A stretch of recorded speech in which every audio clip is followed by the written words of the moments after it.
Okay. Hello and welcome to Writing Outside of Books, hosted by the Fairfax County Library. Tonight we have with us Greer Macallister, author of Woman 99, as well as essays in the Chicago Review of Books and Writer Unboxed.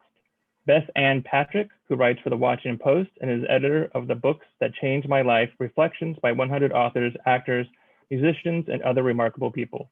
And Ed Aymar, whose most recent novel is They're Gone, published under his pseudonym E.A. Barris. Thank you and welcome. Thank you so much, and thanks to everyone for tuning in to this discussion tonight. Really appreciate the City of Fairfax Public Library for facilitating this event. As a writer and as writers, we all have such fondness for libraries, and it's really lovely to have the chance to do something in partnership with such a great one.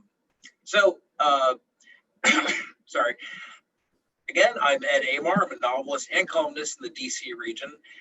If you have any questions tonight, please put them in the chat and we'll get to them as the discussion progresses or at the end. And I mentioned on social media that we will also give away free books to one of the participants tonight, probably somebody who asked a question, probably somebody who the first person who asked, because I'm fairly basic in that way.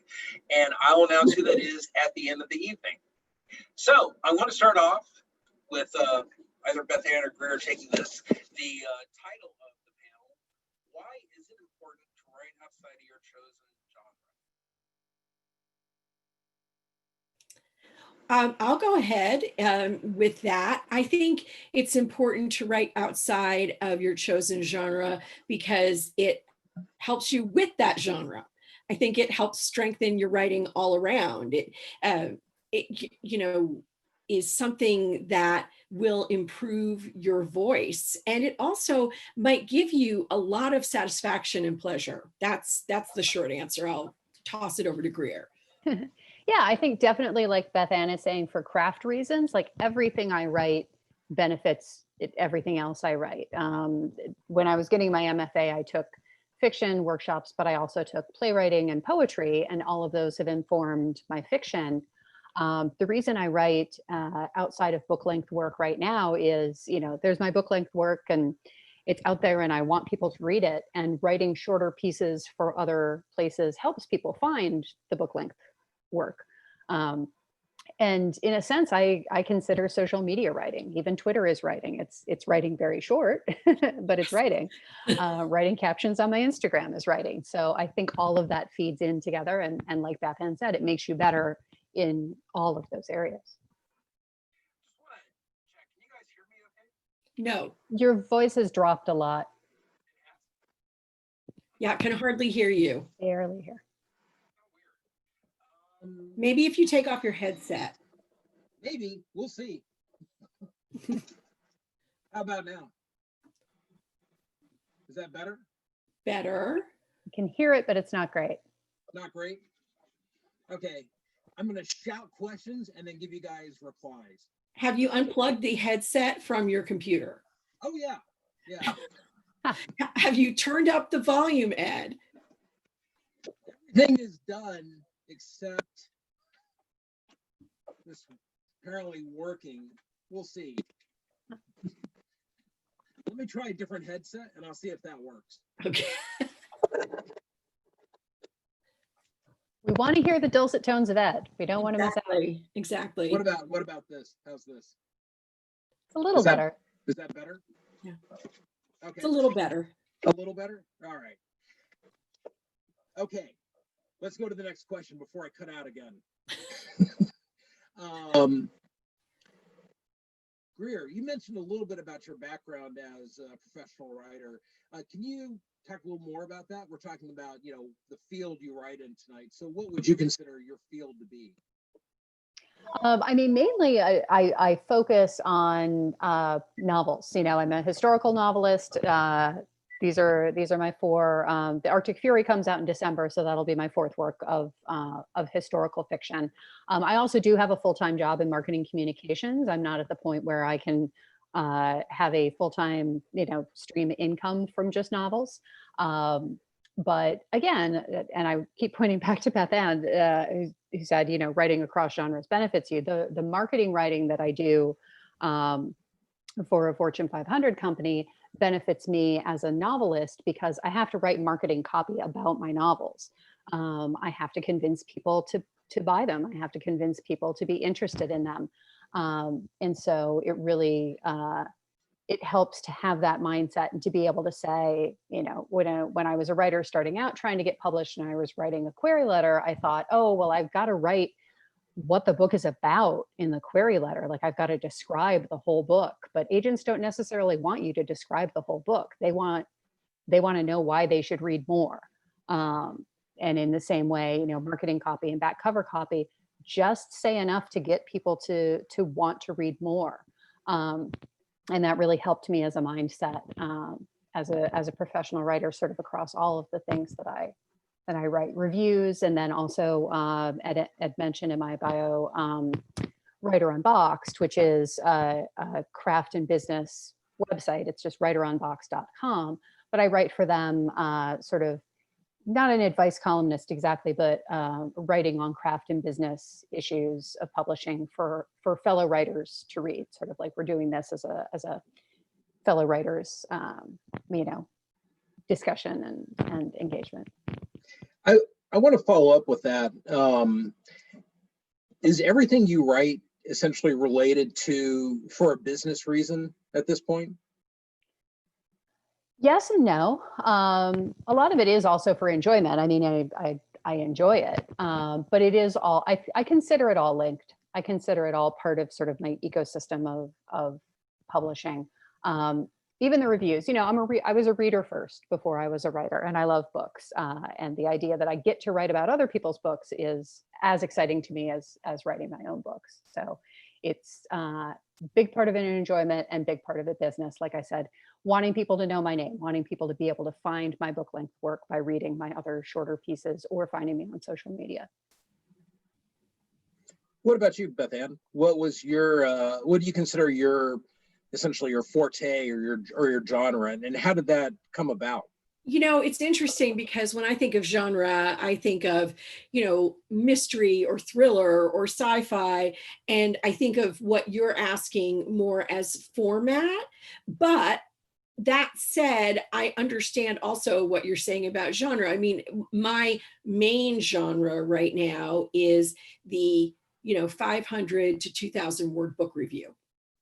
You know, that's where I spend my days, author interviews, book reviews, occasionally something that's about, you know, publishing or the book industry as a whole. And so it's really interesting because my college friend, one of my college friends, I remember said I was the only person she knew whose career goal was to work for Publishers Weekly. And I have worked for them in the past, and I have written for them in the more recent past. I'm not there full time for many reasons, chief among them where I live. I'm not in New York, but I was always fascinated as a reader first, just like Greer, with our crazy world of publishing.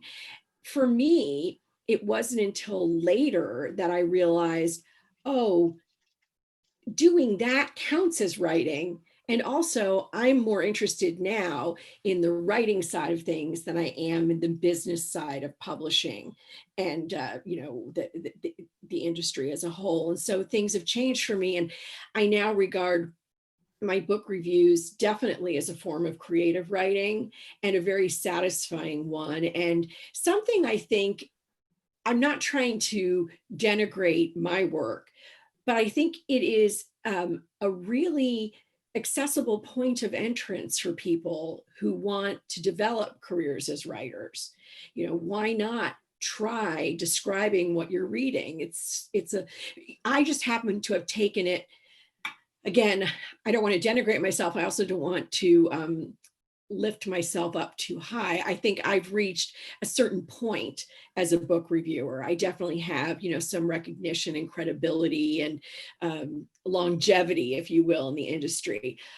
But I also think that there's room for someone who, you know, sees Woman 99 or The Arctic Fury and says, I love this book, and, you know, I'd like to try maybe writing something for, you know, the Washington Independent Review of Books or another publication. I'm also not saying that they are for beginning writers. That's not what I mean to, but anyway, basically, I mostly write book reviews. I don't know what I'm trying. But I see what you're saying. You're saying like, you're not going to just wake up one day and say, I'm going to write a review for the Washington Post, because that's not realistic, but you can find your way there through stair steps and through other ways. There are ways. There are ways. Just don't expect to like jump straight into full-time book reviewing, because exactly, which is essentially what I do now. I cover, between my columns, my review assignments and that sort of thing, I cover between 20 and 25 books a month, just me. Wow. Which is probably the most any single person could possibly review. Maybe James Wood reviews a lot. I know people who read more than that. Liberty Hardy, for example, from Book Riot, Miss Liberty, reads something like, she told me in a recent interview, 500 books a year. Yeah, that's a lot. But anyway, I do think that's my genre. It's book reviewing, writing about books, authors, and the writing life. So I have a side question, and it's just one that I enjoy asking and hearing the answers to. What was your first published piece? And if you can remember, for both of you, and how, what was it like? What was it like getting that first acceptance, that first success? Does that mean any piece, something you were paid for after college, during Let's say your first piece of professional writing, so something you were paid for. Well, for me, actually, I love this because I never wound up getting paid for it, even though I should have. It was unbelievably, and I got a job as a stringer for UPI in college, and it wasn't, I'm trying to remember what the title of the novel is. It was when John Irving had come out with, It's Not a Prayer for Owen Meany. It's the book about the apple. It's a book about the Cider House Rules. The Cider House Rules. Thank you. He had just come out with the Cider House Rules, and he was doing a reading and signing at a college near to mine. And so UPI sent me to cover the event, and then I got to meet him really briefly. And so as an undergraduate, to meet, I'm really dating myself by talking about the Cider House Rules. It's a long time ago, but it was a thrill. And even though I never wound up getting paid for many reasons, I think UPI was disintegrating or something at the time. What a thrill to think that I'd be getting paid to talk to someone. I can't say I revere him overall, but whose writing I revered. What about you, Greer? Well, first of all, I did a huge amount of unpaid writing, which I think is sort of why we're trying to get at the question, high school newspaper, college newspaper, all of that. I don't think I actually got a paid piece published until after my first book had sold. And then I wrote something on the same theme for my alumni magazine. Because that was sort of a connection that I was very worried about cold calling and pitching to, outlets that I didn't know anything about. I'm like, well, I see that my alumni magazine is looking for little short pieces, so I'll write them and pitch this, and they accepted it. So the process is sort of the same now if I want to get something placed, but to do it for the first time is different. They're like, oh my gosh, they actually want, and I'd already sold a novel, so it shouldn't have been a surprise to me that people might want to read my writing, but it was still really cool. What you just said, Greer and Ed, I don't mean to bypass you, but I think that's so important. Talking about those, if people are interested in breaking into writing, whether it has to do with books they're working on or something else, those little short pieces, front of book pieces for magazines, same thing with book reviews. Those are great places to break in. That was when I was in college and I was studying writing. That was the process everybody recommended, was book reviews.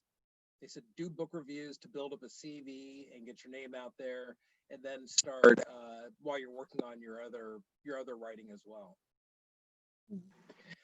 for me, my first published piece was an article I wrote for Black Belt magazine when I was in college, and I made the whole thing up, and they accepted it, and I got paid like $25, but it took a year and a half for them to get me the check.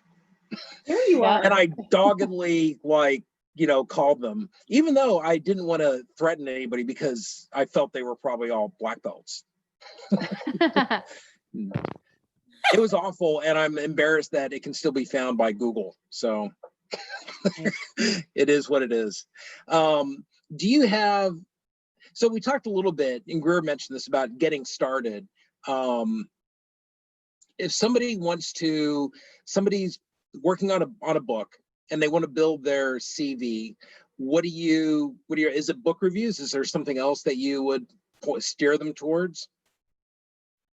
I think, it's a very personal decision if you want to say, I'm only going to write something I get paid for. Some people do draw that line and say, writing is worthwhile, writing is important, people should get paid for their writing. And I totally respect that, that direction.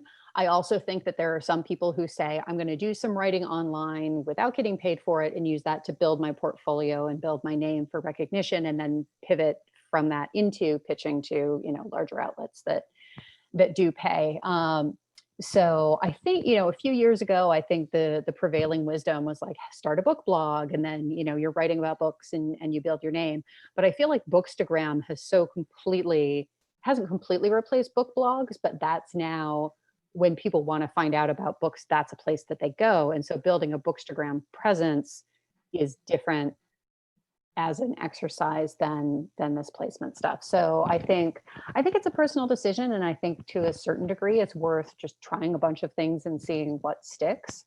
But others would say, pick a particular channel and put all your effort into that. So I'm saying I don't know, but I'm going to toss it over to Bethanne and see what she thinks. One of the things, and I could talk about book blogging, I could talk about Twitter, et cetera, but one thing I'd like to mention is it depends on what you're writing. Bookstagram is really great for all kinds of fiction. Is it as good if you're writing nonfiction? Maybe not. And if you're writing nonfiction, there might be other places with blogs where you could write a longer piece and get some real, some professional feedback and also kudos from that. I also think there's a place for writing, essays to support your work. And sometimes that comes around publication, as you guys both know. Your PR or your agent or whomever is saying, hey, we've got to get some op-eds, we've got to get some essays, on LitHub or Electric Literature or one of these places. But I think that there's an argument for doing that all along, not just when you have a book releasing, that especially if you're writing nonfiction or something with a topical relevant slant, look at what's out there. One of the things that I need to look at, and in the time before my next book, and we'll talk about that, I know in a little while, comes out, my topic is about mental health and mental illness. And so I want to make sure that I go to some of the magazines and news outlets that write about that frequently and think about placing pieces that may not be exactly when the book comes out, but might be before or even after that. And so that could be anything. It could be a blog post, it could be an op-ed, it could be an essay, it could be an interview. So when it comes to you as the writer of a book, and then this other kind of writing that's outside of the stuff you put between the covers, it really could take any form. I mean, I can't even think of something, because it could be anything. It could be a comic. It could be a graphic piece too.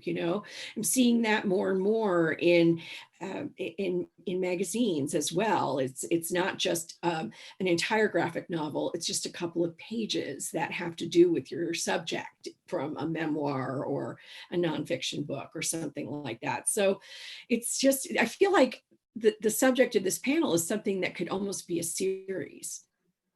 One thing I would say, and I just want to check again. Can you guys hear me all right? Yes, Yeah, we better. Okay. One thing I wanted to say for me is that writing is a very rewarding thing. I think everybody probably watching this and on the panel would agree with that. Publishing is a mixed bag. Publishing can be very, very, very fun and engaging, and it can be a sort of a rush at times, but that doesn't mean that there are going to be slow points. And if you're trying to get published, that first period of time can be really brutal. I found, for me, the best way to get through that was to write other things, to give myself, it takes a long time to get an agent, often. Mm-hmm. It takes a long time to get published. I needed little rewards in between rejections. I needed to feel good about myself and good about my writing, because all I'd had was a book and it was out in the world, and I had nothing else to that for me qualified me as a writer. So getting articles published, getting short stories published, getting essays published, those were a big help in that time. That I think part of it, and then I'll move on, comes a little bit from an academic setting. In an academic setting, you're rewarded. You study hard and you do well on the test. You do your homework and you get a good grade. You can do all the studying and research and writing for a book, and there's no guarantee it's going to get published. There's no guarantee your hard work's going to pay off, and you'll work really hard. So it helps to have these little other rewards that remind you that, yeah, your writing's good. You're a good writer. And in the end, that helps your CV and that helps you get published. I think that's such a good point, because it is true. And it's also why I shouldn't be on this panel, because I'm so dreadful about submitting. Submission is the thing that we all need to do. And as Ed just said, we do deserve those rewards, those little bits of dopamine that we can get from seeing an email saying, congrats, your work has been accepted. And that can come from so many different places. So I do think it's really important, when you're looking at doing different kinds of writing, different lengths, different genres, whatever it happens to be, to just get out there and get a really thick skin, so that you realize everyone's rejected. Sometimes, let's say you're in a group blog, sometimes people say, this post doesn't work or something like that. Rejection comes in all different ways. And so just seeing it as part of the game, and then seeing, look, sometimes I get some acceptances. Believe me, everyone is seeing lots of rejection. Just because you see a writer who's had a few books out doesn't mean that there are other books that haven't been turned down. I have a couple of pretty spectacular tales about that that we could get into later if we want. But, yes, I have 3 books out and a memoir that's going to be published in 2022 that looks really great, but that is just the tip of the iceberg. The underneath it, there's a lot of no, try again. What about you, Greer? Can you speak to that a little bit about your I guess what we're partially talking about is sort of your path to getting your book published. Yeah, I wholeheartedly endorse the idea of getting used to rejection because it's going to come regardless. And I almost, I feel bad sometimes. I shouldn't, but I sometimes feel bad for people who have too much success too soon with a book, like the 22-year-old wonderkind who gets $1 million for her first book and then has to come up with a second book that follows that. And it's publishing messes with your head regardless, but I think it's probably even harder on the young. Luckily, I don't have that problem. So,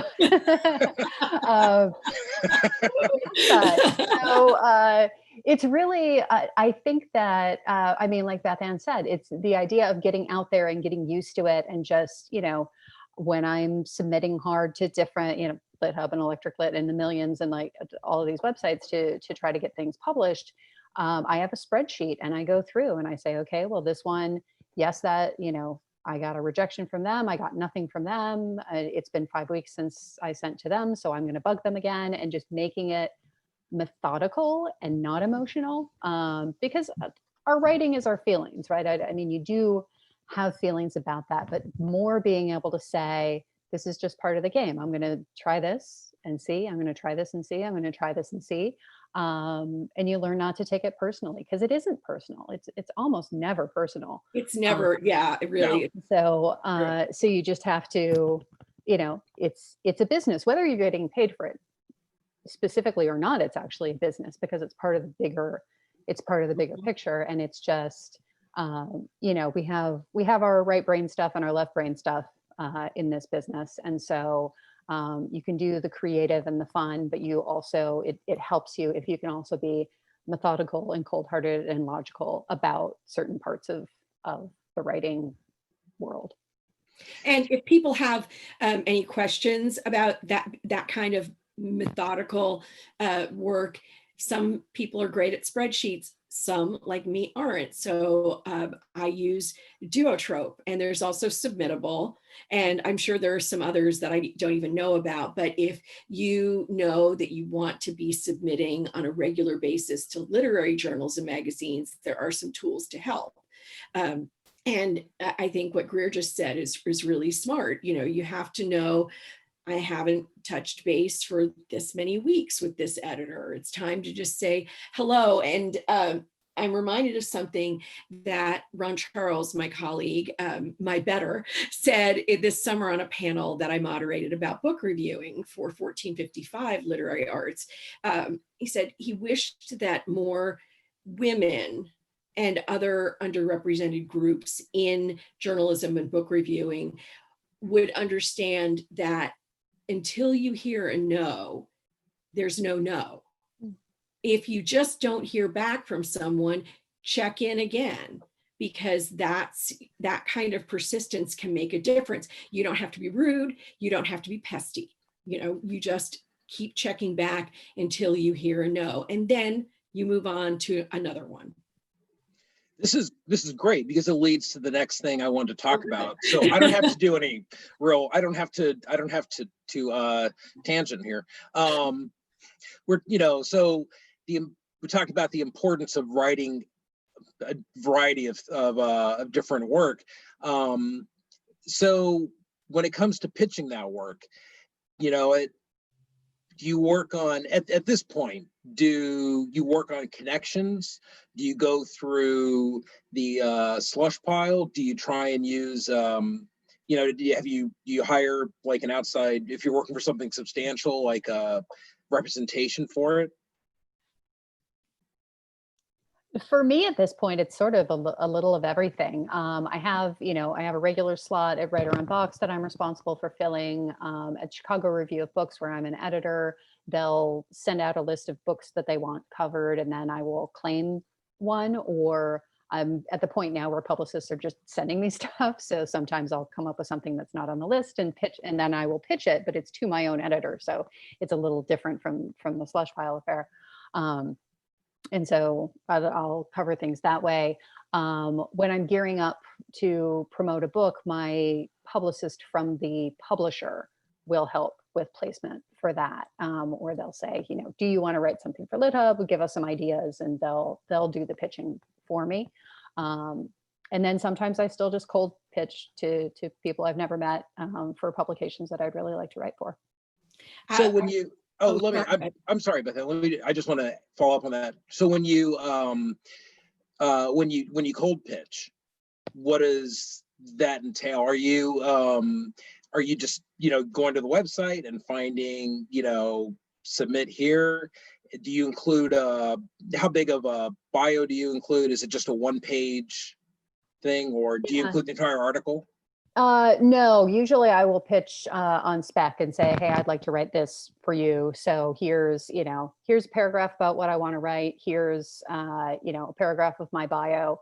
Because I find that when I say, USA Today best-selling novelist, they tend to like pay attention to that, even though I'm not writing about my novel or sometimes even about the topic of my novel. It still helps to have that. But if you don't have that, then that's okay. You don't have to come up with something. You don't have to say, oh, I was the editor of my high school newspaper. You can just say, hey, this is what I want to write about. It's going to be this many words.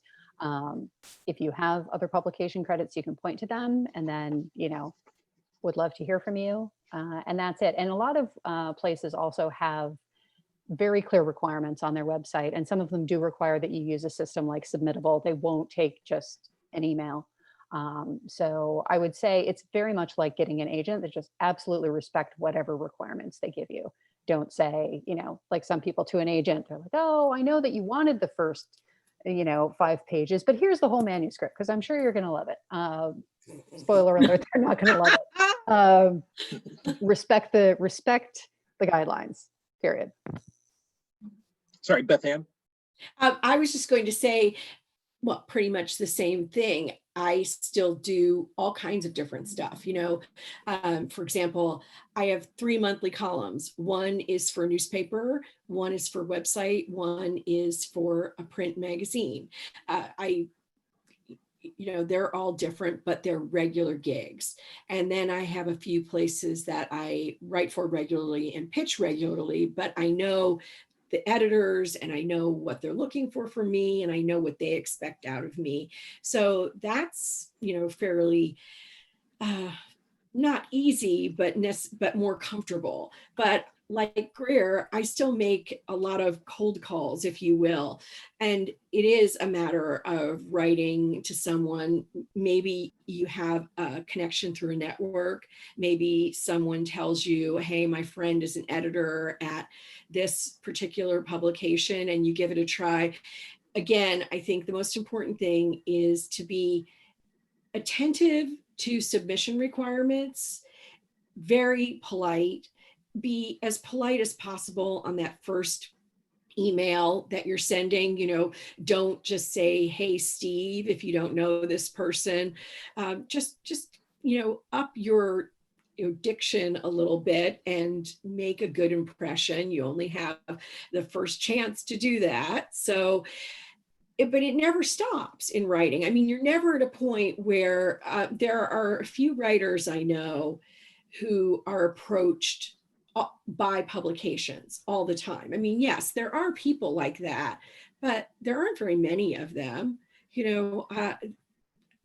Everyone has to ask favors sometimes. Everyone has to cold call sometimes. Everyone has that moment when they think, oh, they're not going to go for this, are they? And even when you have an agent, and I do, as Greer does, that doesn't mean some agents will definitely, for example, pitch your work to the New Yorker if you've got something New Yorker worthy, but they're not going to work with you on every single little piece of writing that you want to get out there. I mean, I know a couple of agents that I've worked with in the past would say, okay, you know what, anything over X amount, we'll work together on because you need the support, to get a little bit bigger platform, and that's worth it for us to get our 15% commission on. Otherwise, don't worry about it, just go off and do this. So it doesn't, just because you have an agent or just because you've had a book published doesn't mean you're getting all the work done for you. Yeah, I'm on my second agent, and ideally she'll be my lifelong agent, but the first one I had only read my book and that was it, and that was fine. My current agent reads, if I wanted to read something, if I'm writing I write occasionally about politics, particularly in the crime fiction community, and sometimes I'm like, am I going overboard here?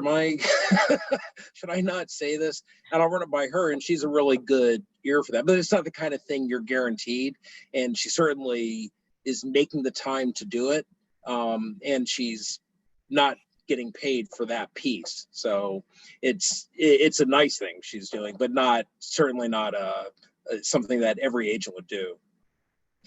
I had a follow-up question on this, but I didn't want to miss a question we got from Suzanne Brent, who says, I'm always impressed when writers have full-time jobs and still write and publish books and write short pieces and read a lot.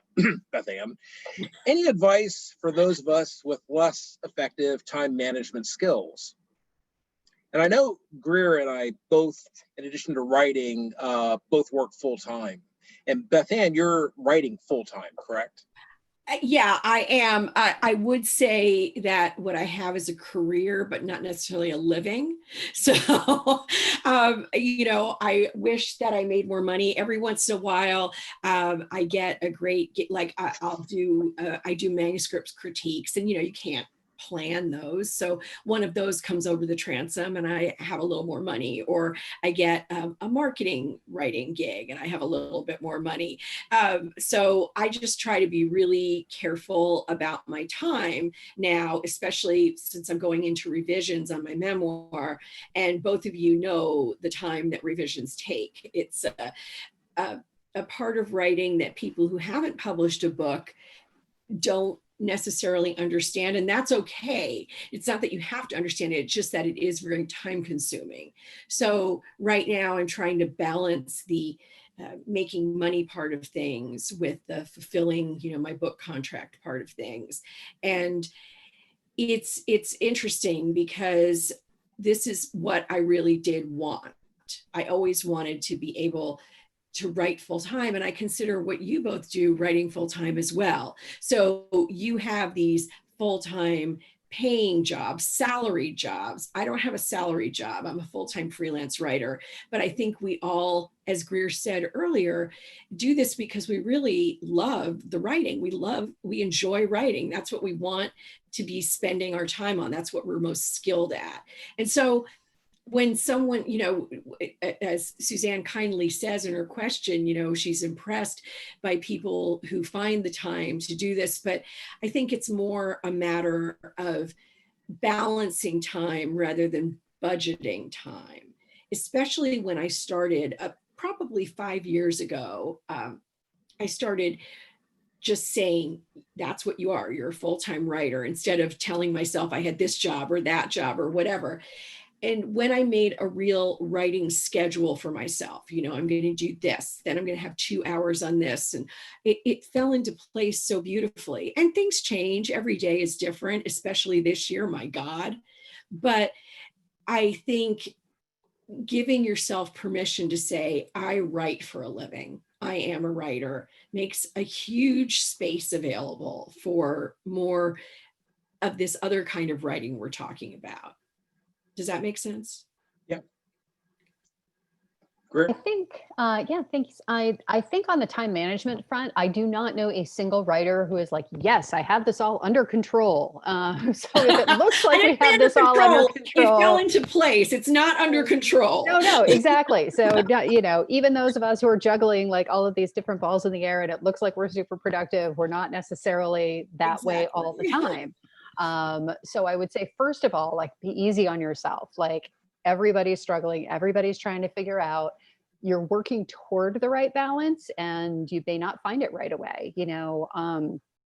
Well, certainly pandemic times, like you referred to, I didn't write for like 6 weeks. I didn't write a thing. In March and the first half of April. And luckily my contractual obligations have lined up with my ability to put words on a page. So I didn't have to write anything during that time. And I don't know how I would have if I did have to.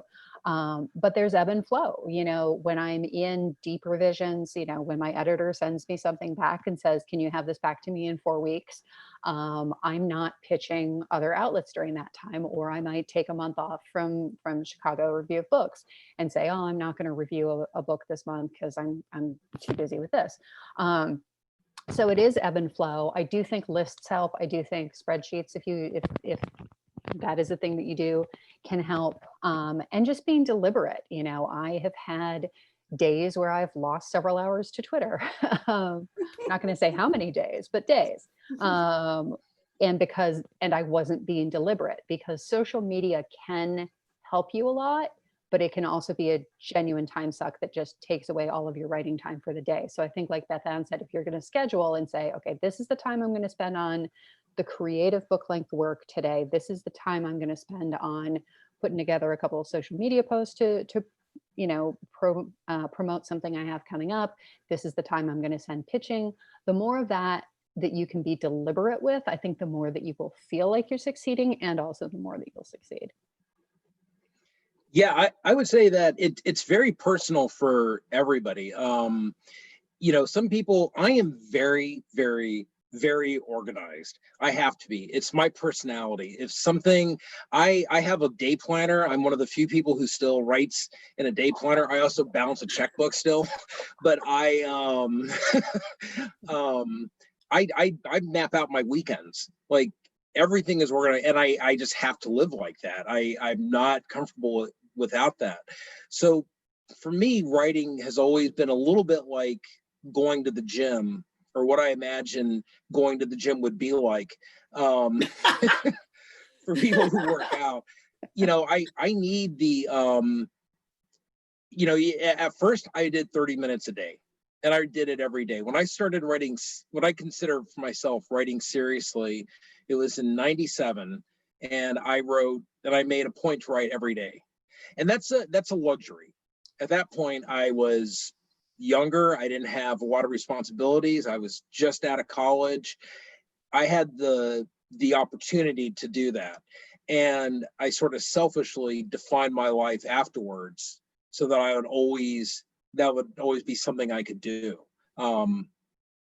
If you're not at that point right now, then I don't think it's necessary for everybody to write every day. It certainly isn't. I do think that the more you write, the more seriously you'll take yourself, and the better you'll become. It's going to be tough, and there's going to be days where you don't feel like writing. And I remember a quote or an interview with Ann Tyler, where she said, the days where I don't want to write are the days that I tend to write the best. And she doesn't know why that is, but for some reason it works out that way. So I've always thought about that and used that kind of as impetus to get my butt in the chair. But as far as time management, yeah, I like Bethanne was saying and Greer was saying, something kind of has to go. I find that this year with the pandemic, my writing didn't really slow down. My reading did. I'm a much slower reader than I used to be. What about, Bethanne, you're probably reading as we're talking. I am. I've got my Kindle set up over here. No. That's the glow. That's what that's from. Yeah, exactly.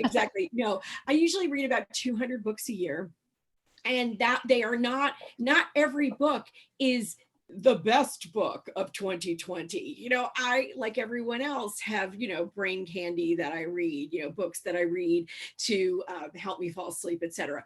But what I was going to say is, one of the things that has helped me a lot in being organized has actually been to hire an admin for a few hours each month to keep my invoices, to help me do my social media promotion, to give me calendar reminders. And these are the things that I don't do well, and it allows me to concentrate more on writing. And the point of this is, and I do have one, is that for years, Ed, I wanted to be a writer and an author, but I wasn't actually living as a writer because all of those things were so overwhelming to me. And so I might, think, okay, I'm going to write today for 30 minutes, and then something else would not necessarily distract me, but I think this sentence, I need to spend more time on it. So for me, it's not so much distractibility as it is hyper-focus that gets in the way. And so I would spend those 30 minutes just getting one sentence done instead of really giving myself permission to write and do what Ann Tyler was doing, which is on those days when you really think you have nothing to say, you often find that those are the days when you have the most to say.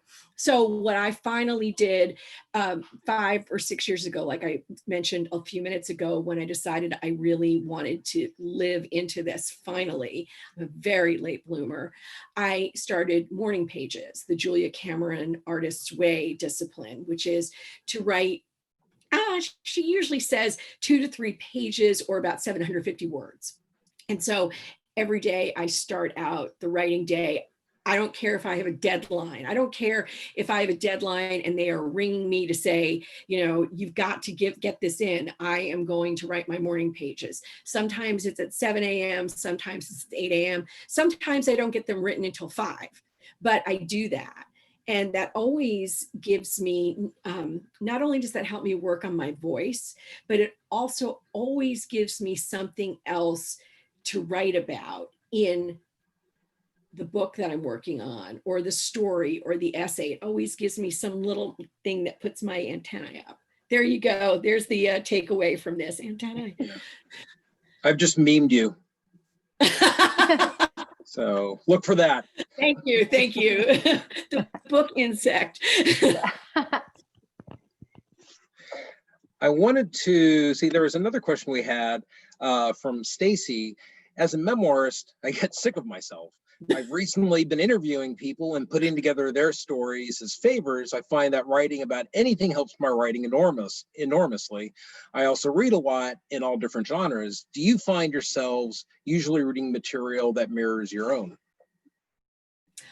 I'm sorry, I'll shut up right after this, but I have to, Stacy, respond to this, because I actually, in my morning pages today, wrote about this. I realized that there are a whole bunch of memoirs right now that I really want to read. I'm so excited about them, but I understand that I might subconsciously end up borrowing from them. It's not really plagiarizing, but it's definitely being influenced. And so I have this big stack of wonderful, wonderful memoirs. For instance, one of the best ones, well, I haven't read it yet, so one of the most buzzed ones this year is called The Beauty in Breaking by Michelle Harper. It's supposed to be terrific, but I will not crack it open because I need to make sure that I keep myself fresh for my own pages. Although, like you, I read a lot and in many different genres.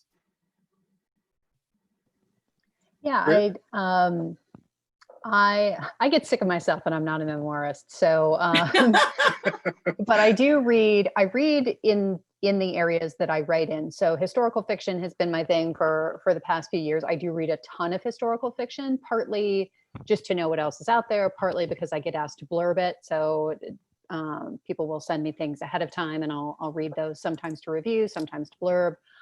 So I need to know my area.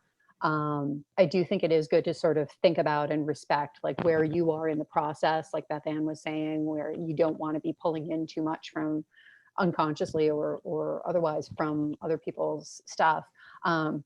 My next book is in fantasy, so I'm reading a ton of fantasy now because I also need to know that market and need to know what the references are, the classics, the modern. Like I do think that you absolutely should read deeply in whatever genre that you're writing in.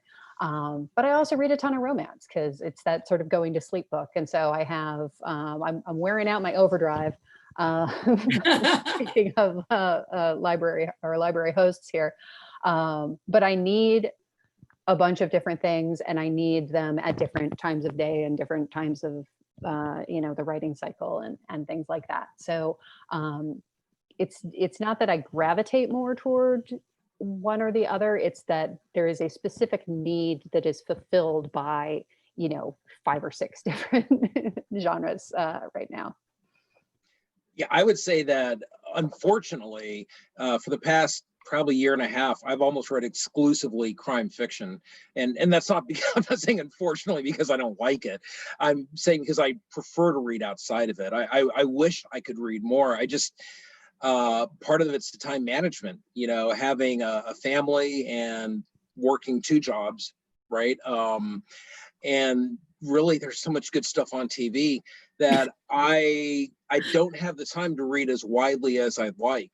And that I find that troublesome. I really want to read more, but when you start writing on and you start publishing, you end up meeting more published writers, and you want to read their book. And now people are putting out a book a year, so you're reading a lot. And every writer I know has a TBR, to be read pile that they're never going to finish.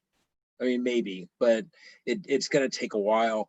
So I wish I did. I used to be worried about being influenced by, as I was writing something, by something I was reading. I've always had this fear that I'm going to write this beautiful passage and then realize after the book's been published that I plagiarized it and it just sunk in my mind and I had no idea.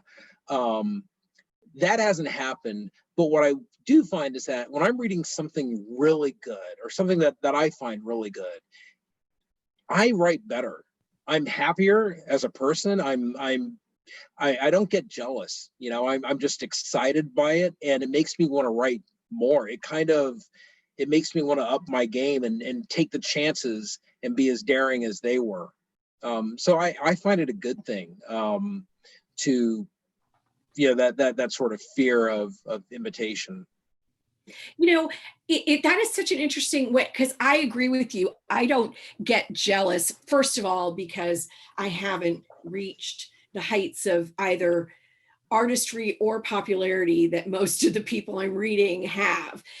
So that's not a danger very much. But I do want to be sure, specifically for my memoir, because it's about depression, to make sure that I don't taken, it's not so much like a beautiful passage or details, but it's an arc. I don't want to take someone else's arc. That's what, but I agree with you that when I do read something really stunning, whether it's during my process or not, a rising tide lifts all ships. It's just so wonderful to read something really good. And one thing for the fiction writers out there, as opposed to the memoirists, and I got this from Jamie Attenberg, whose support of other writers I just love, and her support at the craft level. And she said, if you can find some time at the beginning of the day to read poetry, it really lifts up your writing. And I think that there's so many different kinds of poetry and poets. It doesn't matter what you're writing. It doesn't matter if you're trying to write something really artsy or if you're writing something really gritty. There is someone who has verse who's going to speak to you. And what it does is it does show you the power of language. That's what I love. So I've tried. I don't always get to it, but I try to read, a poem each day. Like, I get onto the phone and it's the New York Times and it's email. And then I try to go to the Poetry Foundation and just look up something random. So that's just a little thing I've been doing. I think that's lovely. I find, poetry is the one thing that I wish that I had more time to read, and I should, because they're really short. But it's sort of, I mean, every writer I know has a poet who is one of their favorite writers or one of their strongest influences. I mean, even if we don't write poetry, usually we've been influenced by it to just unimaginable extent. So I wanted to mention, for both of you, I wanted to talk to you about the books that you have that are coming out. Bethanne, I want to start with you and then I'll go to Greer, because you touched on the memoir a little bit. Can you tell us about it? So my last book that was mentioned at the beginning was an anthology that I edited of interviews with other authors and poets and musicians and remarkable people, all of that stuff. What a long title that was. But it was 100 people that I interviewed about a book that actually changed their life, not their favorite book. So, of course, what do I follow it up with?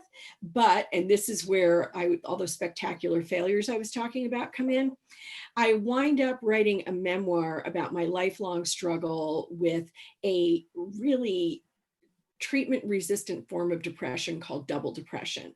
So I'm not going to go into that here because A, you can read about it in the book when it comes out, and also B, because it would just totally derail us. But it's so different. I thought at this point I'd be writing another book about books and reading. And so I realized when I wrote an essay that my agent at the time really loved, and he helped me get it published in Elle.com.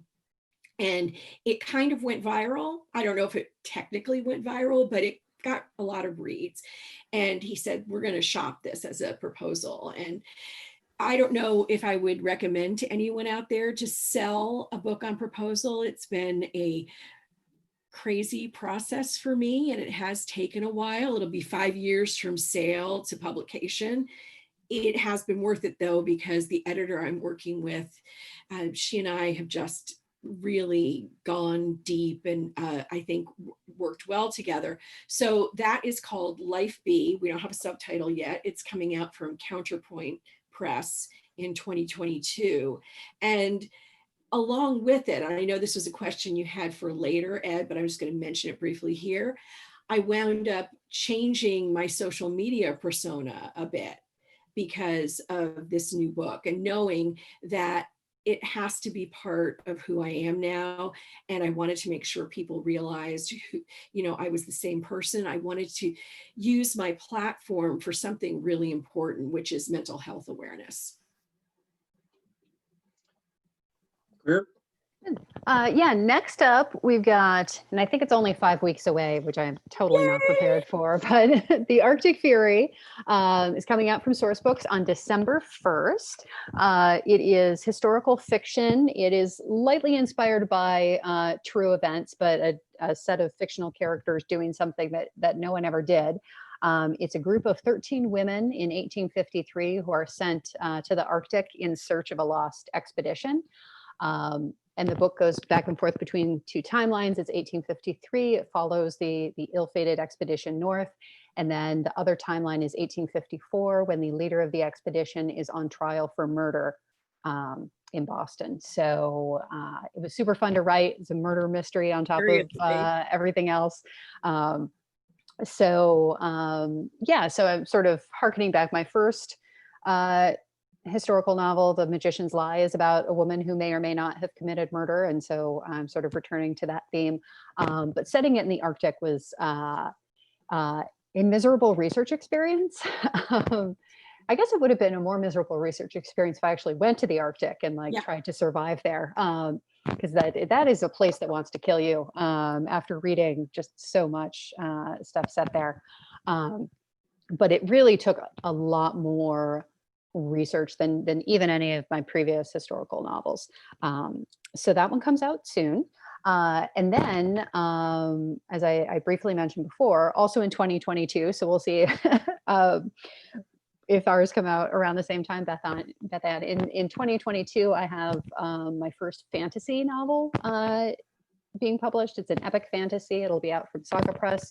And it's called The Five Queendom. So the shorthand that we use for it is it's a feminist Game of Thrones.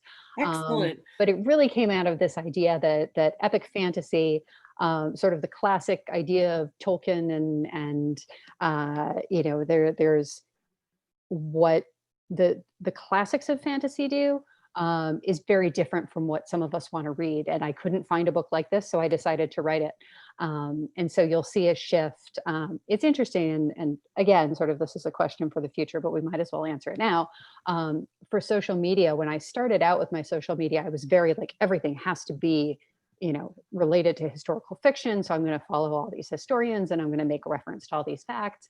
And over time, I've just sort of relaxed into it and been this is me. I'm not open about everything. I don't have pictures of my kids on my social channels. But, if I, make an omelet and it looks like Australia, I'm going to take a picture of my eggs that look like Australia and put them in an Instagram story, because why not? But I will be moving into a different name. That'll be published under G.R. Macallister instead of Greer Macallister. So I will have sort of this journey to go on of slightly reshaping things to more directly address that. But if I'm on Twitter and I'm talking about my Friday reads, I will say what it is. It might be every single Friday as best I can. I might be reading a romance and a fantasy novel and a historical novel all at the same time, and I'll talk about all of them, because why not? We're all more complex than just the one little author slot that we fill. You also the book that came out last year, Woman 99, has been optioned for a TV deal. It has. Right? I'm going to bring this one down here, Woman 99. I've only got the 4 books here, but I will show all of them at some point. Yes, so Woman 99 was optioned for TV, which is just like, it's a crazy thing. It's a crazy thing. I don't have, thank you. I don't have a lot of updates to give, but the paperwork has all been signed, sealed, and delivered, and it's being produced by Bruna Papandreou's Made Up Stories. She produced Big Little Lies, and then The Undoing, which just started yesterday, which I'm super excited to watch, with Nicole Kidman and Hugh Grant. So her company is producing, and Nina Dobrev is signed on to play the title role, which I'm also very excited about. Very exciting.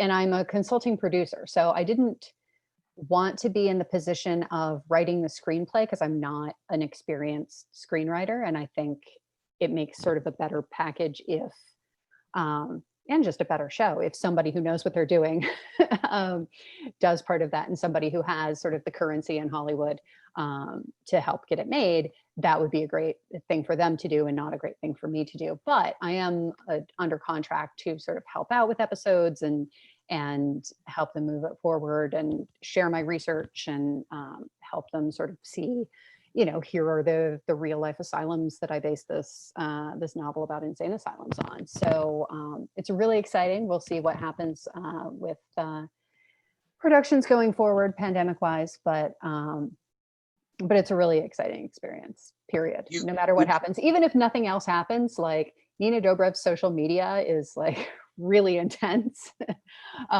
So the Woman 99 hashtag is getting a real workout already.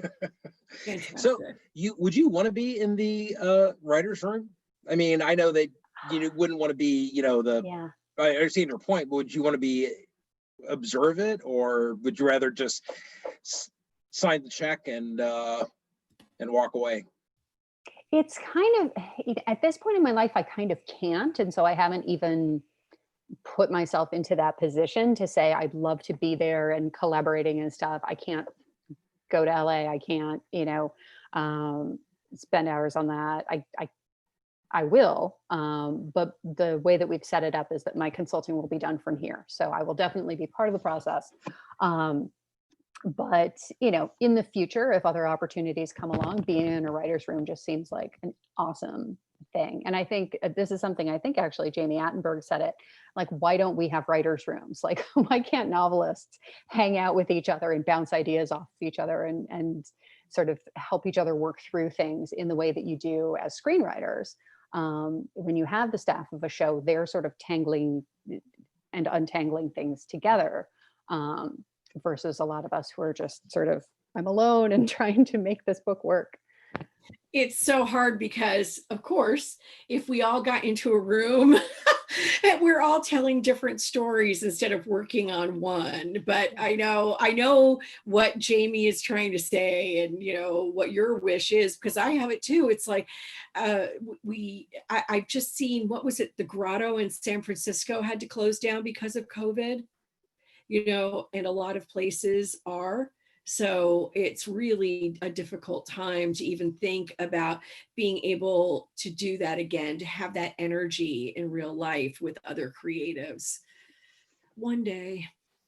There's a question we had I find actually that I would not work well with other writers. I do a lot with the writing community, but as far as co-writing, I can't imagine it. I do love working with other creatives. I love working with, I collaborate with musicians a lot on, especially for readings. I've worked with artists and graphic designers, and I find that it almost fills some kind of weird need I didn't realize I had, but I'd probably just kill another writer. There was a It's a crime novel right there. Well, yeah, I mean, that's what I write. So there's a question from Gina. How long did it take each of you to write each of your books? And how long has the process been from first draft to publication? I can speak to my first book, The Magician's Lie, which was 5 years of writing because I didn't know what I was doing. I had never written historical fiction before, and I would stop writing in order to research something. And I now know better. Never stop writing, just period. But also, like, I would need a hat for a scene, and so I would stop writing and go research hats, and then 3 hours later I would know everything there was to know about hats in 1867 Chicago, but I would not have written another word. So now I know, I do a double @ sign so that I can search for incomplete sections in my manuscript, and I just keep writing. So I can write, keep going until I get 1,000 words or 2,000 words or whatever my goal is, and then at a later time, once I know that scene is actually going to be in the novel, then I can go back and fill in the names of the streets and what does the hat look like and that kind of stuff. So since then, I've been on a cycle of a book about every 2 years, and those have been sold on proposal. So like Bethanne said, it's kind of a double-edged sword selling on proposal, because they're like, oh, I get to write it, but I have to write it. And there's a date on it that they want it. But it's worked since I've been with the same publisher and it's been the same genre.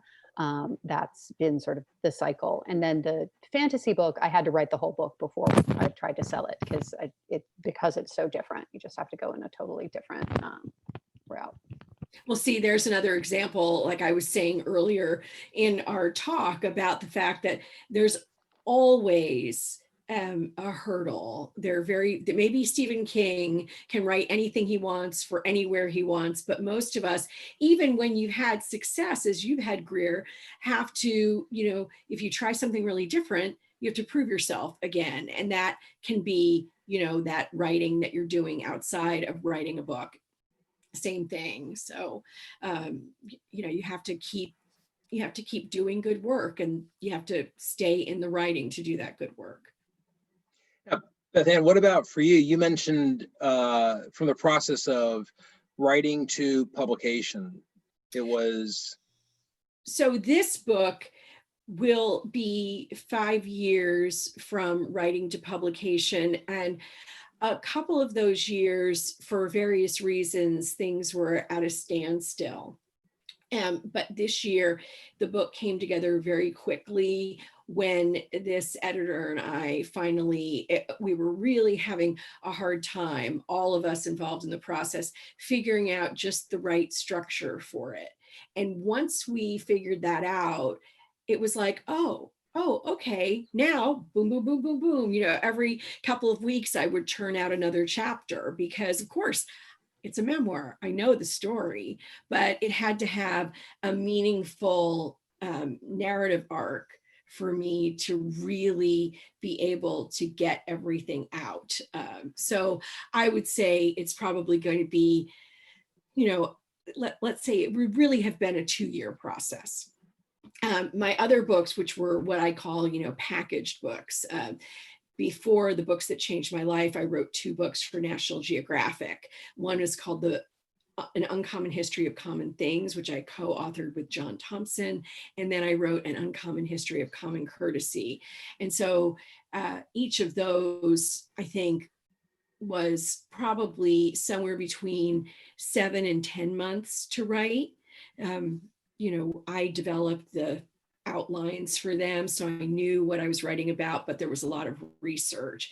And I guess the important thing about that is to say, I know we're talking mostly about fiction, narrative nonfiction, memoir in, you know, in this group in this evening. But, you know, every book requires a different kind of process, and being open to that and knowing that, okay, I might have to learn a different kind of schedule, a different kind of researching, a different kind of writing. You know, being open to that means you're open to more projects, more writing, more money, ka-ching.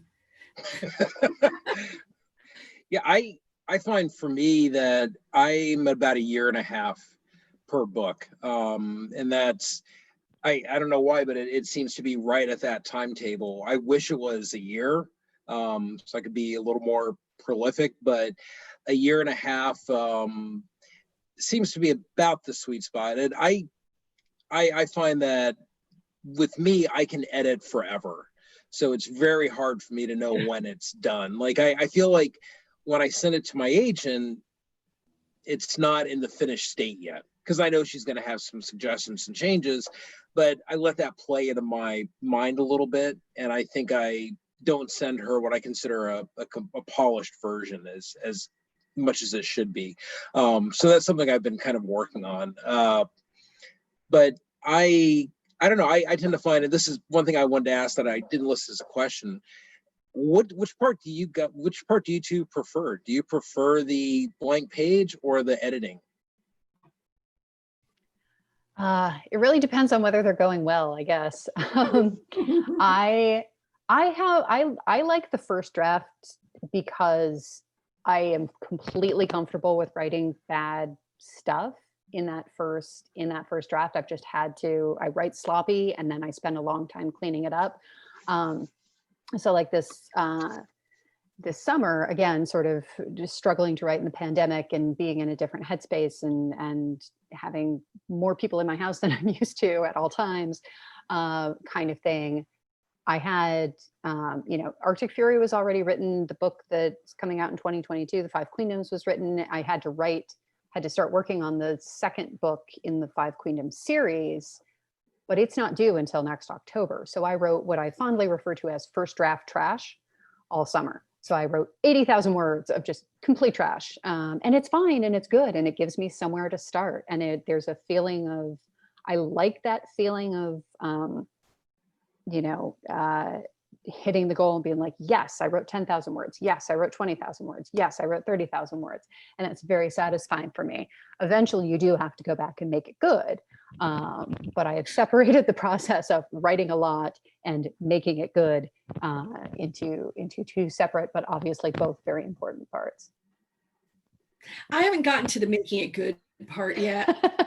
I'm hoping that's what's going to happen in the next 5 or 6 months for me. Here's something, and I really want the audience to hear this because I know we have a lot of women listening to this and probably afterwards when it's recorded as well. Especially, for my generation and older, women, we were brought up in the good girl era. And we were brought up in an era where many bright young women, girls, were taught, oh, you're so good at this. You're so good at this. You can just keep being good at this. And girls weren't taught, oh, try something different. Maybe if you make an effort, you'll get good at that. Girls were taught that their abilities were innate. And boys were taught that they could try anything and it was okay if they failed. And so I am still, learning how to fail has been my life's work. I feel for the body that I go into in the next life, right? This has just taken so long for me. But what I think is really important about that for women writers is to realize that revision can be a really exciting time. You don't have to, as Greer said, get it right the first time around. It's okay. I spent so long believing that whatever I wrote first had to be really, really good because otherwise you get a bad grade.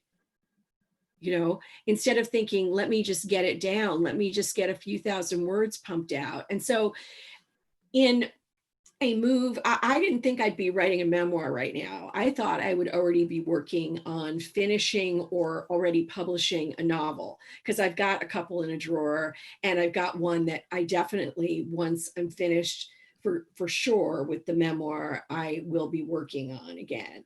And it was so tough for me to learn how to revise that I went into a year-long novel draft transformation class with our beloved DC author, Mary Kay Zaravleff. And that was so helpful for me, because it helped me not just to approach my own work differently, but to see how other writers, and some of them were already published, some of them had never really written anything before, but to see how everyone else was dealing with it. And I think that's very comforting, to realize that other people are writing messy, sloppy drafts and then turning them into something much better. It's pretty powerful. So I think we're getting close to the end of the panel. So I wanted to ask one of the closing questions I had. What's the best advice that you can give to aspiring writers? My answer to this is always two parts. Don't give up and don't go it alone. I had, panels like this, groups like this, finding other people who are struggling with the same things you're struggling with has just been so important to me. And I've been very lucky to have a lot of different communities of historical fiction writers and of Writer Unboxed and a bunch of different other writers who are going through these same things that we're going through. It has helped so much to have somebody else alongside me, and having somebody besides friends and family reading my work, because friends and family, my mother gave me a 19-page editorial letter once, so it's not just it's not just like your mom read it. Where is the essay about that? I should do that. That's a great idea. Yeah, she's thinking. See? But there's something different about, like, I'm a writer, you're a writer, let's read each other's stuff and give each other suggestions for how you might improve it. And you don't always have to take the feedback, you don't always have to take the suggestions. It's not an edict, it's the input. And then don't give up. Like, nobody can keep you from being published eventually. Like, there are people who might stand in your way for a particular opportunity. There are people who will reject, your LitHub essay. There are people who agents that will not represent you. That is fine. Don't get offended by that. That is part of it. But persistence, I think, is just as important as talent, and possibly more so in this business. So if you can find it in yourself to keep going, and I've quit writing several times and it didn't take, thank goodness. So there will be times where you're like, I'm so demoralized, I think I might be done with this. But then if you really want it, you jump back in and maybe go at it a different way. But don't give up. Then you're defeating yourself. Don't let anybody else defeat you, and don't defeat yourself. Don't defeat yourself. And I am the poster child for this, because I really thought that giving up on writing had taken so many times. I thought that, I just knew deep inside that I wanted to continue writing. It is the persistence. I know plenty of people who are incredibly talented, who, and fortunately, many of them have published and published really well. And by publishing well, what I mean is to their satisfaction, not to anyone else's. We all have such different writing lives. I think, if nothing else, the conversation here has proven that. We all write different kinds of things. We all have different, approaches to working with our agents, et cetera, et cetera. It's so funny to hear Greer talking about, a movie, a TV adaptation that's gone into production. I don't even That's not even on my radar. It's not, and I'm sure it wasn't on yours either, Greer, because I know you and I know your work, and what you did was care about your writing, and you put so much into it that it's become something that other people love and appreciate. And that's the other part of the advice from me, Ed, is first, what Greer said, don't defeat yourself. And second, make sure you're doing this for that love. What maybe you love poetry, and yes, you're going to need a day job if you start writing poetry. I'm sorry, that's just, the truth. And, maybe you want to write book reviews, you might need a day job there too, but do at least something. And this is also tying into our theme about writing outside of books. You're probably writing your book for a good reason. Sometimes you're writing it because you just want to find out a historical mystery or who murdered whom. Sometimes you're writing it because you've got, a really big idea, a big concept that needs to be expanded. The writing you do outside of the books can help you keep your love alive for whatever you need to keep it alive for. And that is, along with the persistence, I think the most important piece of advice that I have to give is keep doing it because you love it. And I promise you, from my own experience, you might think you hate it. You might think, oh, writing, it's terrible. It's just the worst. When you find out what you're supposed to be doing, what you're supposed to be writing, maybe your schedule, whatever, it's not going to feel that way anymore. It's not going to feel agonizing. I think that's excellent. I mean, persistence is really, I think, also one of the fundamental things. I mean, it's so important in this business, and you cannot let yourself feel encumbered by it, or overtaken by it, because there are writers I remember reading an interview with two terrific writers who had been rejected by. They laughed because they'd been rejected by almost the exact same number of agents, over 300. I mean, I did not get rejected by 300 agents, but I definitely probably would have quit had I been. But the fact that they didn't was so inspiring. But I would also say the important thing that I wish I had done early on, and that I think every writer should do, is learn the industry. Learn everything you can about publishing before you get, it right now. If you don't wait till your book gets published like I did, and then read everything you can about publishing. Know what you're getting into before, especially nowadays when there's so many different models. When there's self-publishing, I talked to a lot of self-published writers who had no idea that their self-published books would affect their career going forward for traditionally publishing. They're not debut novelists when they're traditionally published now. They've already had a book out. Those sales matter. Everything like that matters. Small publishing has its benefits and its disadvantages. Big publishers do too. You have to know which agents you can trust, who in publishing you can trust, who you should give your money to when it comes to things like PR and marketing. Some of that you can find online. A lot of it you can. A lot of it you learn through the writing community. So yeah, know the industry, be a good literary citizen, and don't give up. So thank you. And oh, hey, speaking of giving up, I guess we're giving up now. Oh, let me unmute. Well, thank you guys so much for, I think that was a really informative thing. I hope our people who attended learned quite a bit. And hopefully maybe if the pandemic ever ends and we can resume in-person programming, you guys are welcome to come back to the library and do it in person as well if you want sometime in the future. That'd be great. That'd be great, Ed. I'd love that. Okay, awesome. Well, thank you guys so much. I'm going to stop recording now.